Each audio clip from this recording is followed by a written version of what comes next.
Isso aí, Lucas, sabe o que eu acho interessante? Inclusive o nome do vídeo hoje, ele é isso, né? Ele é ditadores intervindo em processos democráticos e bárbaros solicitando calma e restrição à civilização. Porque o que a Sim. gente está vendo é isso, né? É o famoso que o pessoal gosta de falar do cachorro mijando no poste, né? Ou do poste mijando no cachorro. É isso, né? Porque o Israel assume, tá? Porque uma coisa é você fazer o João sem braço, não. Eles assumiram, fizeram nota oficial, matamos o Ranier, matamos, teve um outro lá da Guarda Revolucionária do Líbano, ou da Síria, agora me confundi. Enfim, Não, você não se assassinamos confundiu. geral. Aconteceu de tudo ao mesmo tempo. Mataram líderes da Guarda Revolucionária iraniana na Síria, mataram comandantes ali do Hezbollah, tanto na Síria quanto no Líbano e no Iraque. Né? Eles atacaram tudo ao mesmo tempo. Foram muitos saltos mortos até agora. O Ranier foi ali o mais midiático, obviamente, pela suposição. Mas foram muitos alvos simultaneamente. Exato. E aí o cara vai, assassina. Olha, vocês podem pensar o que vocês quiserem, tá? Quem quiser, quem assistir, quem vier de outro canal, sabe, Carreta Furacão, vier aqui falar bobagem, fica à vontade. Vocês podem acreditar no que vocês quiserem, tá? Mas assassinato político não é brincadeira. Não é brincadeira. A gente já falou isso aqui no canal com o Neboja Malit.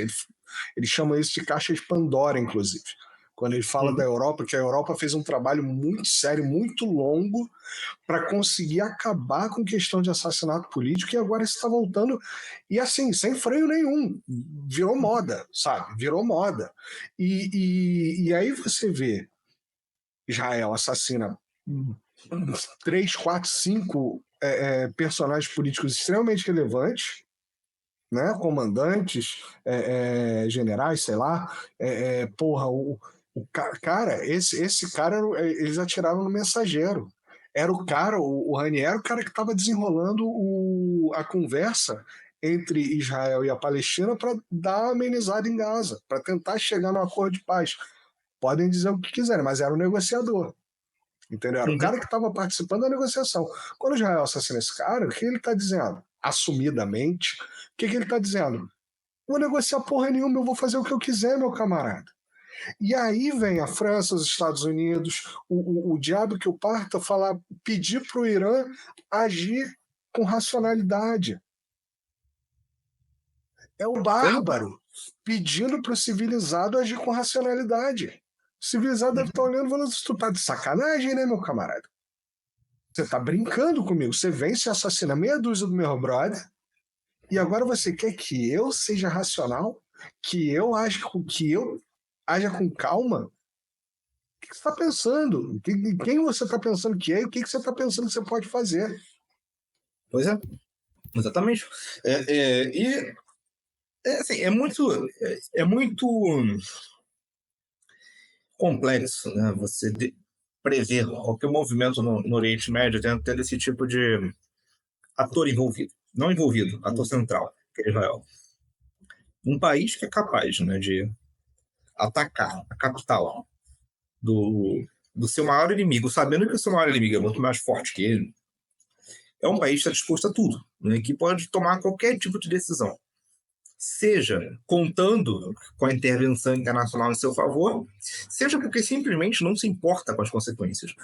Justamente, aí volta aquele assunto, né, bem esotérico que a gente comenta aqui sempre, né? Justamente por ser controlado por uma seita maluca, uma seita de gente que quer o fim do mundo. Né? Então, Israel é literalmente, né, o tal do ISIS judaico, né? Os sionistas são literalmente uma versão, entre aspas, né, judaica, né, do que estão para o judaísmo como o Estado Islâmico está para o Islã. Né? A diferença é que o Estado Islâmico era um monte de cara de chinela e metralhadorinha, né? A diferença é que o Estado Islâmico é o cachorrinho nessa situação, né? É de Israel, de fato. É o maior proxy de Israel que já existiu. Já é o único país, né, do Oriente Médio que nunca foi atacado pelo Estado Islâmico. Na verdade, uma vez teve um ataque que atingiu alvos israelenses por acidente.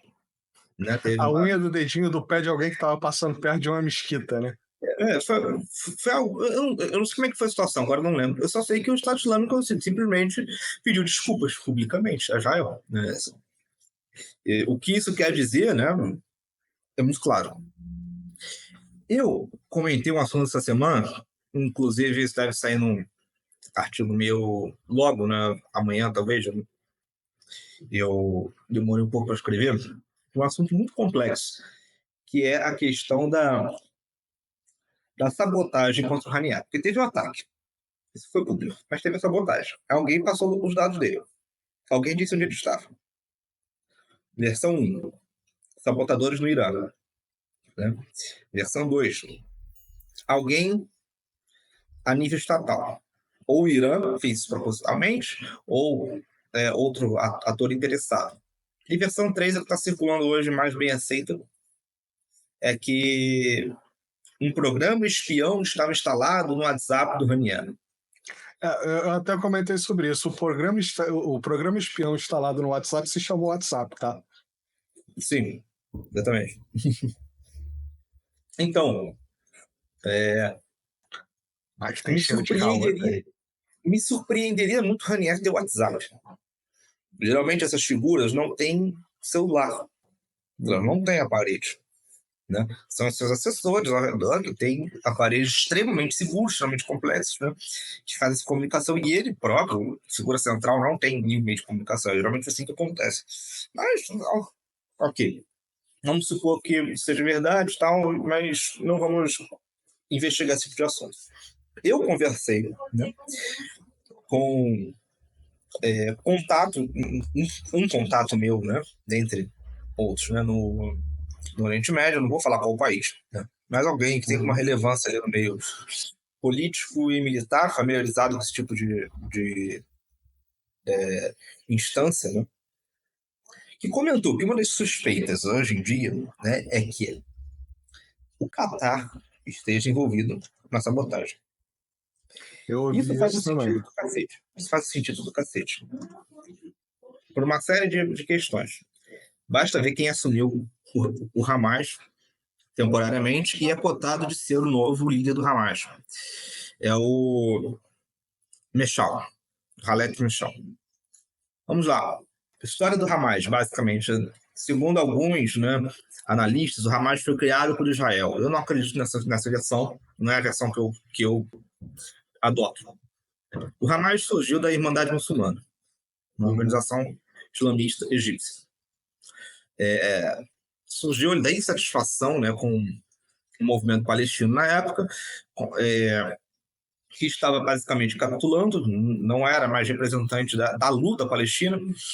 O Hamas surge ali como uma alternativa, saindo da Irmandade Muçulmana. Era um movimento que começou a ser formado, né, por palestinos exilados ali no Egito, se integraram à Irmandade Muçulmana, formaram esse movimento, voltaram para a Palestina e formaram um partido político, um movimento de resistência islâmica, Hamas.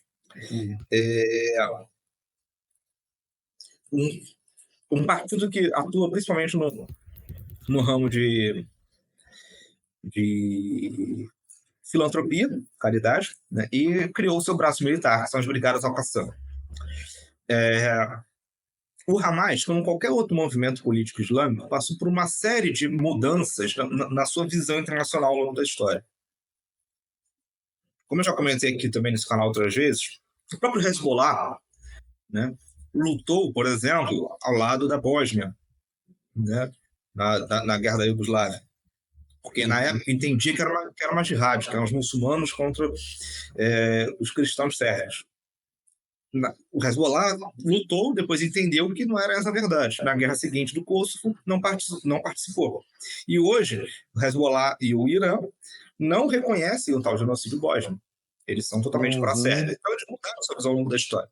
O Hamas, por ter nascido da Irmandade Muçulmana, que é um movimento islamista bastante radical e complicado, ali, bastante extremista, teve uma série de dificuldades, né, ao longo do tempo em entender a sua posição geopolítica. O Hamas participou da Guerra da Bósnia, participou da Guerra do Kosovo, né, participou de vários movimentos que se revelaram geopoliticamente, em momento posterior, como errados. Hoje o Hamas até reconhece isso, mas no passado não reconhecia. Enfim, um resumo da história do Hamas. O tal dinheiro israelense, ok. O Hamas recebeu, de fato, ajuda israelense em um contexto que o Hamas era a parte mais fraca da Palestina. O Fatah era a maior facção. E interessava a Israel que houvesse uma divisão maior entre os palestinos. E Israel, de fato, cooperou com o Hamas. Mas Israel nunca controlou o Hamas. Nunca teve controle do Hamas. Essa é a minha versão. Quem acha que Israel controla o Hamas, criou o Hamas, que o Hamas é um agente de interesse israelense, assim, eu acho conspiracionismo. Sinceramente, eu acho conspiracionismo porque a história do Hamas é muito, muito clara, é muito visível. Né? O que aconteceu ali na época da Guerra Civil Palestina é o que acontece em qualquer país do mundo. O Estado que está sendo afetado pelos rebeldes tenta dividir os grupos rebeldes. Né? Foi isso que aconteceu ali entre Fatah e Hamas. Enfim, né? E que tudo isso agora. O Hamas tinha muitas relações relações muito pacíficas, muito interessantes, estratégicas com a Síria. O principal escritório do Hamas no exterior era na Síria, era em Damasco. O chefe desse escritório, inclusive, era o Khaled Meshaal, que agora está assumindo como líder do Hamas. Quando começa a guerra civil na Síria, o Khaled Meshaal fecha esse escritório e emigra para Doha, no Catar. O Hamas rompe com o governo sírio e manda tropas a favor dos rebeldes. O Catar, obviamente, né, o Catar é um dos maiores aliados dos Estados Unidos no Oriente Médio. Fica no Catar a maior base americana do Oriente Médio. O Catar, obviamente, apoiou os rebeldes, né, e apoiou a participação do Hamas contra o governo sírio. Isso foi um fator muito importante, assim, ser entendido ali.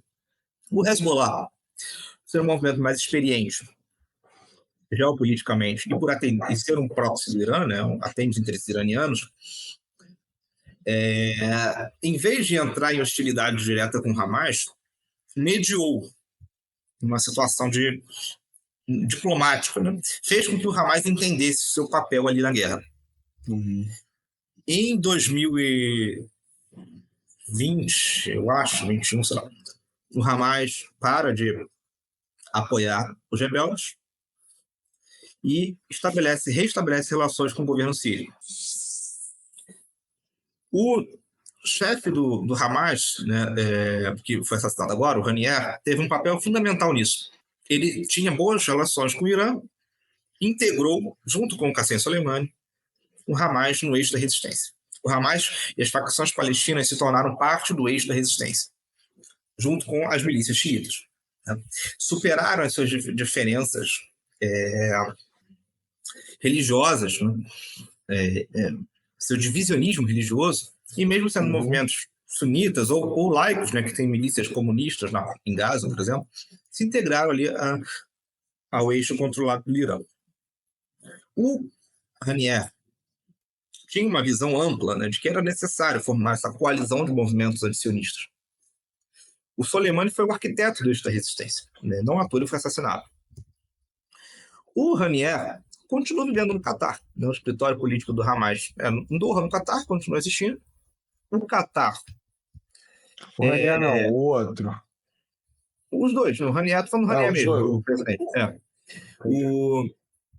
O Catar é um movimento, é um país, né, que tem hoje suas hostilidades com o Irã publicamente congeladas, mas a rigor do termo inimigo do Irã, porque é um país Wahhabi.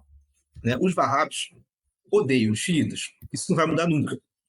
Né? Agora, a Arábia Saudita e Irã celebraram acordo de paz, por exemplo, mas você coloca aquela coisa, né? Tem um sionista, tem um xiita, você coloca uma arma na mão de um Wahhabi com 10 munições, ele vai dar os 10 tiros no xiita e deixar o sionista embora. Essa é a mentalidade Wahhabi. Eles são extremistas do sunismo, né? Uma seita radical do sunismo, e eles têm um ódio mortal dos xiitas. O Catar é totalmente Wahhabi, né? A monarquia qatari família Qatari vem da linhagem direta do fundador, né, do movimento Wahhabi, do próprio Al-Wahhab, né? É um wahhabismo que eu não sei dizer como, mas é um tanto diferente do wahhabismo saudita ali. Tem uma série de questões ali, mas, enfim, tanto um quanto o outro são wahhabis, assim como os Emirados Árabes, por aí vai. São as potências do Golfo. As potências do Golfo, em geral, são isso, né? São wahhabis inimigos do Irã.